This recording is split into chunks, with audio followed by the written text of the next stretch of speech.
الحمد للہ الذی کفا وسلام علی عبادہ الذین اصطفیٰ اعوذ باللہ من الشیطان الرجیم بسم اللہ الرحمن الرحیم یا ایہا الذین آمنوا لا یسخر قوم من قوم عسى ان یکونوا خیرا منہم ولا نساء من نساء عسى ان یکن خیرا منہن ولا تلمزوا انفسکم ولا تنابزوا بالالقاب بئس الاسم الفسوق بعد الایمان ومن لم یتب فاولئک هم الظالمون یا ایہا الذین آمنوا اجتنبوا کثیرا من الظن ان بعض الظن اثم ولا تجسسوا ولا یغتب بعضکم بعضا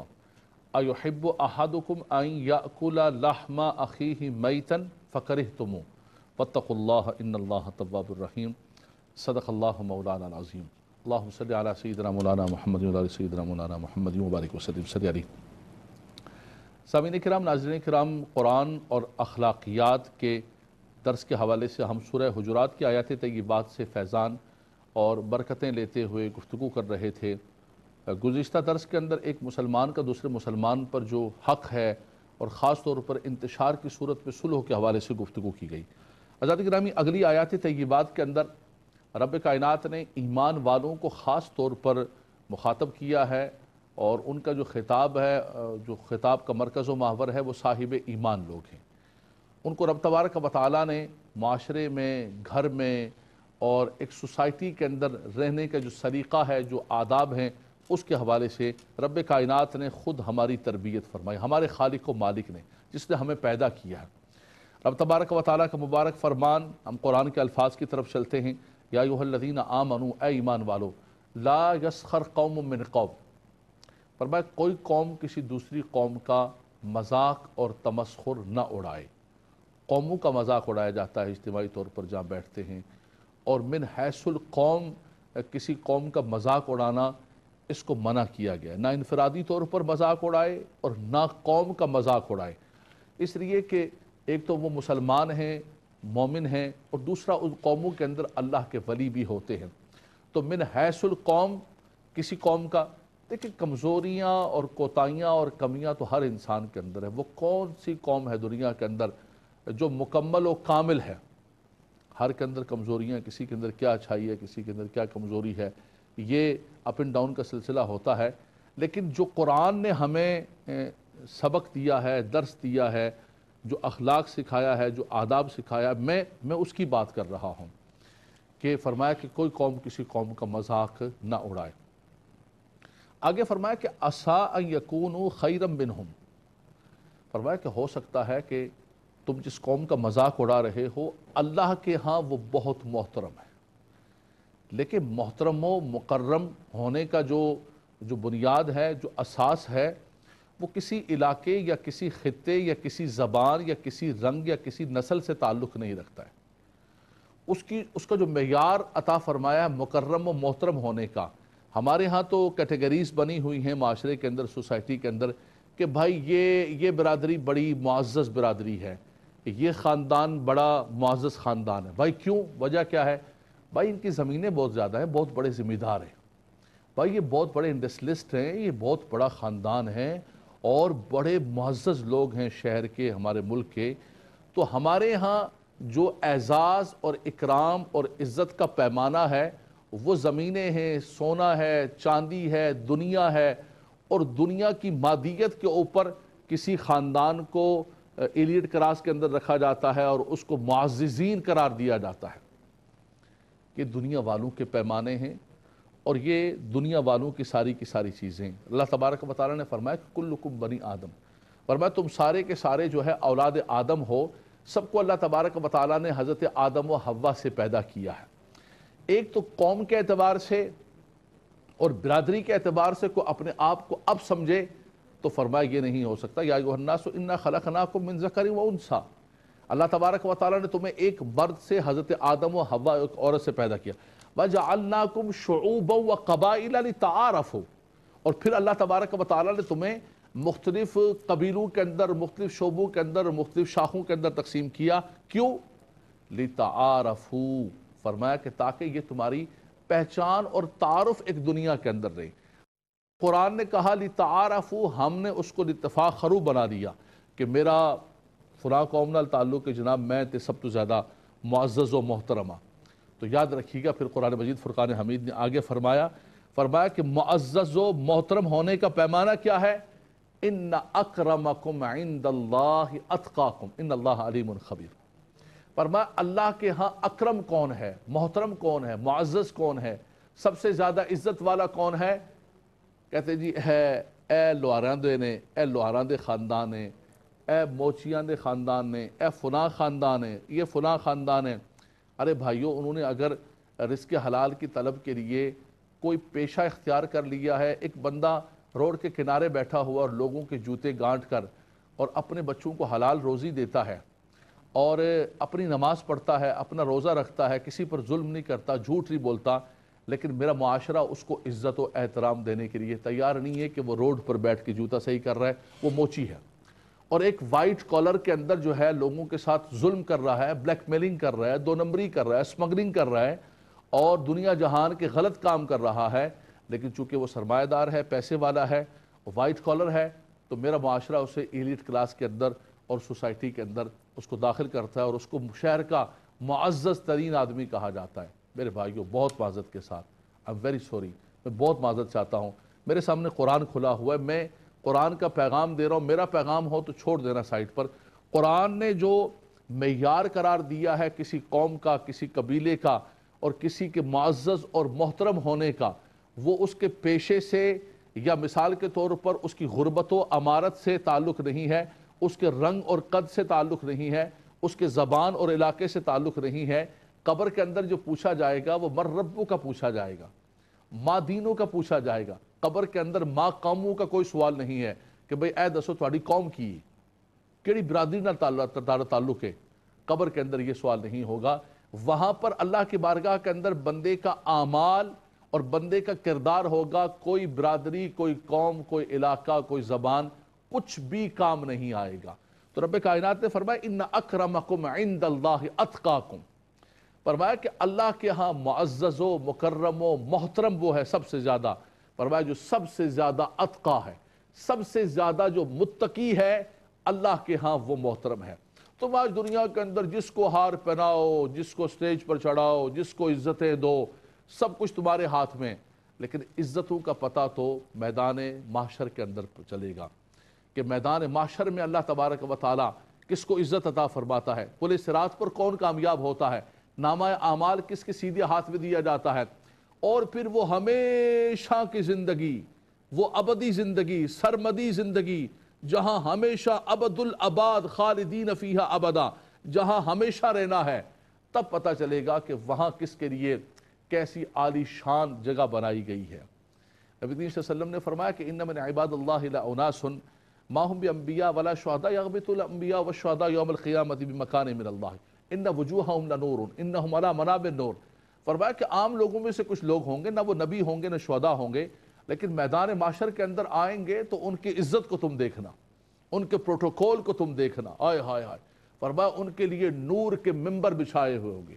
ان کے چہرے نور کے ہوں گے، اور اتنے اعزاز و اکرام کے ساتھ جب لوگ میدان معاشر میں تھر تھر کانپ رہے ہوں گے، فرمایا کہ وہ لا خوف علیہم ولا ہم یحزنون کے مقام پر ہوں گے۔ کیوں؟ کہ ان اکرمکم عند اللہ اتقاکم۔ تو فرمایا کہ کوئی قوم کسی دوسری قوم کا مذاق نہ اڑائے، لا یسخر قوم من قوم عسیٰ ان یکونوا خیرا منہم، ہو سکتا ہے کہ جس قوم کا تم مذاق اڑا رہے ہو اللہ کے ہاں تقوی کے اعتبار سے، پرہیزگاری کے اعتبار سے، مال کے اعتبار سے وہ کم ہیں، رنگ کے اعتبار سے کم ہیں، دولت کے اعتبار سے کم ہیں، بڑا گھر نہیں ہے، لیکن فرمایا کہ اللہ کے عسیٰ ان یکونوا خیرا منہم، اللہ کے ہاں وہ بہت بہتر ہوں اور اللہ کے ہاں ان کا مرتبہ اعلیٰ ہو۔ دوسرا فرمایا ولا نساء من نساء عسیٰ ان یکن خیرا منہن، ہماری بہنوں کو، ہماری مسلمان بہنوں کو خاص طور پر الگ تلقین فرمائی ہے۔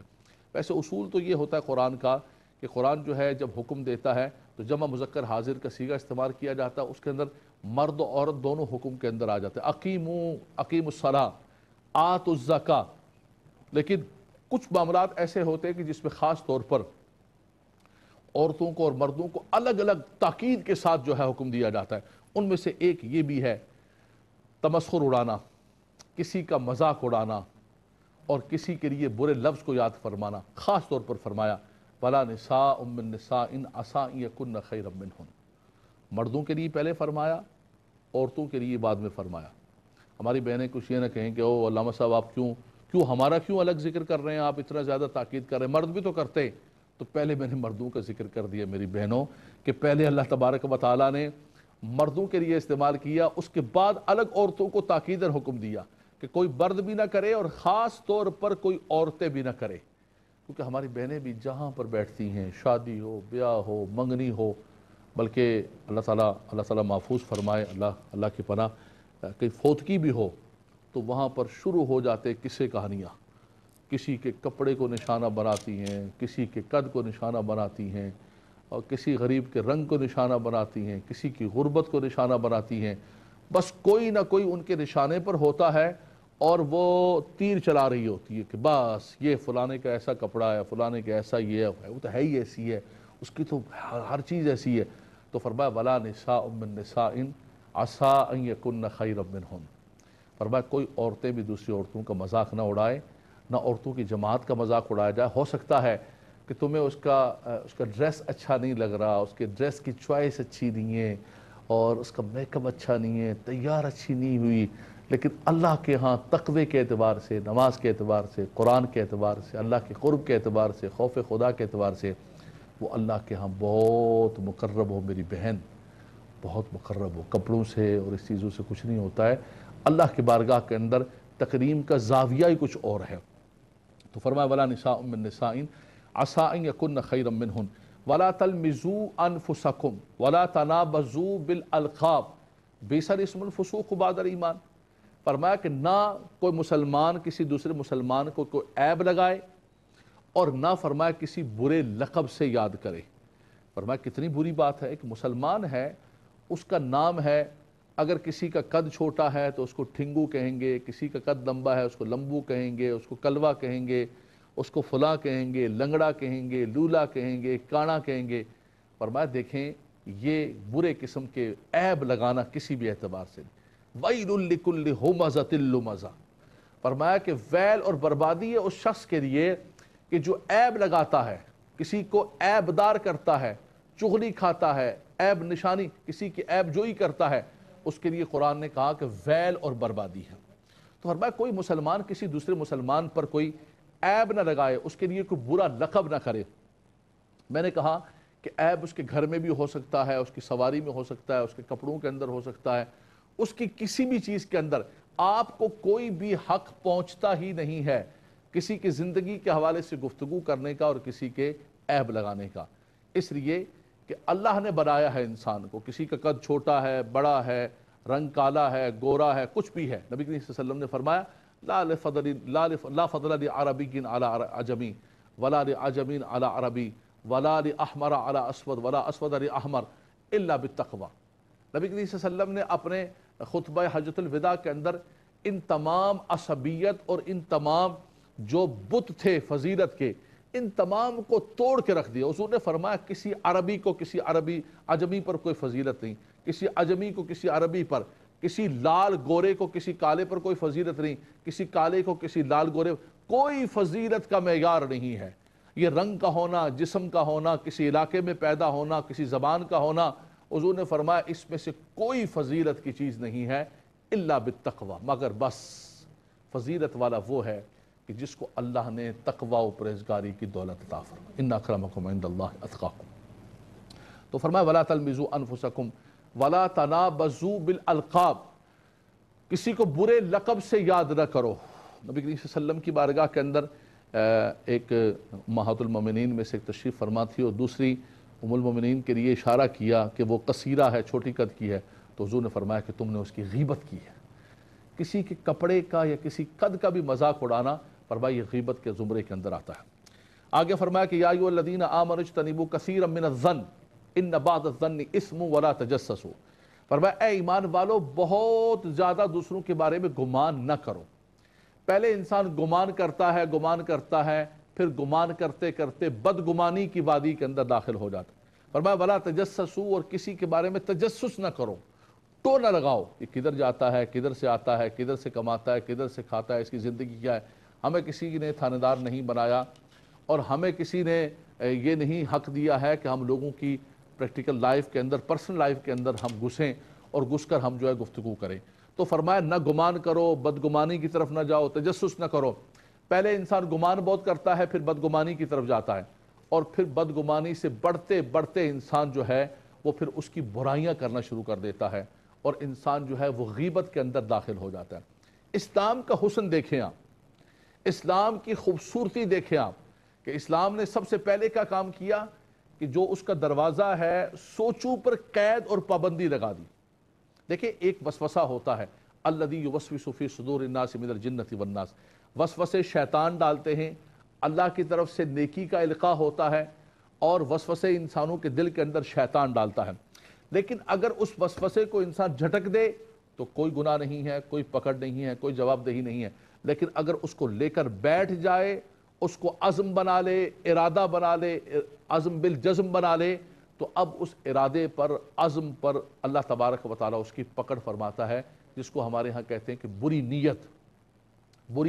برا ارادہ، بری سوچ، اس پر بھی پکڑ ہے۔ اور اس کی کئی مثالیں ایسی ہیں کہ اللہ تبارک و تعالیٰ نے ان باغ والوں کو سورہ قلم کے اندر، انہوں نے خالی برا ارادہ کیا تھا رات کو، اللہ تبارک و تعالیٰ نے ان پر عذاب کا نزول فرما دیا۔ تو انسان فرمایا کوئی بھی چیز ہے، اسلام نے خوبصورتی اسلام کی یہ ہے، اجتنبوا کثیرا من الظن ان بعض الظن اسم ولا تجسسوا، فرمایا بہت گمان نہ کرو۔ بہت گمان کرتے کرتے انسان بدگمانی کی وادی کے اندر داخل ہو جاتا ہے۔ جب آپ کسی کے بارے میں بہت گفتگو کرنے لگتے ہیں، بہت سوچنے لگتے ہیں، اور بہت زیادہ کسی کے بارے میں آپ گھستے ہیں، تو پھر لا محالہ آپ گناہ سے نہیں بچ سکتے ہیں آپ کے ذہن کے اندر۔ اور ہمارے معاشرے کے اندر آپ دیکھیں فساد کی جو بنیاد ہوتی ہے، اس میں اپنے بھائیوں کو اور بہنوں کو ایک بڑی پیاری چیز بتانا چاہتا ہوں، اس کے اندر اکثریت بدگمانی کی ہوتی ہے۔ اس نے میری طرف دیکھا تھا ایسے، اس نے میری طرف پتہ نہیں کوئی بات کی ہوگی، یہ سوچیں اور یہ بدگمانیاں ہمارے معاشرے کو ٹوٹ پھوٹ کا شکار کر دیتی ہیں، اور ہمارے معاشرے کے امن کو، محبت کو اور بھائی چارے کو خراب و برباد کر دیتی ہے۔ تو اسلام نے بد باندھ دیا، اسلام نے ایک حدود و قیود لگا دی، تمہاری سوچوں پر، تخیلات و تصورات پر پابندی لگا دی۔ فرمایا کہ رب تبارک و تعالیٰ تو یعلم ما فی الصدور ہے، جو کچھ تمہارے دلوں کے اندر ہے اس کو بھی وہ جانتا ہے۔ اس لیے دلوں کے اندر، اپنی نیتوں کے اندر بری چیزیں مت لے کر آؤ، اور فرمایا رب تبارک و تعالیٰ اس پر بھی خبر رکھتا ہے۔ جو کچھ تم اپنے دل کے اندر برا سوچتے ہو، تو اجتنبوا کثیرا من الظن ان بعض الظن اسم ولا تجسسوا۔ اس کے بعد پھر بات کا مرحلہ آتا ہے، جب بدگمانی کرتا ہے انسان، تجسس کرتا ہے، تو پھر انسان جو ہے وہ دوسرے کی غیبت کرتا ہے۔ فرمایا ولا یغتب بعضکم بعضا، کوئی مسلمان دوسرے مسلمان کی غیبت نہ کرے۔ ایحب احدکم ان یاکل لحم اخیہ میتا فکرہتموہ، فرمایا کیا تم پسند کرتے ہو کہ تم اپنے مردہ بھائی کا گوشت کھاؤ؟ یقیناً تم ناپسند کرو گے۔ تو واتقوا اللہ ان اللہ تواب الرحیم، اللہ تبارک و تعالیٰ سے ڈرو کہ اللہ تبارک و تعالیٰ بہت زیادہ توبہ قبول کرنے والا اور رحم کرنے والا ہے۔ وآخر دعوانا الحمدللہ رب العالمین۔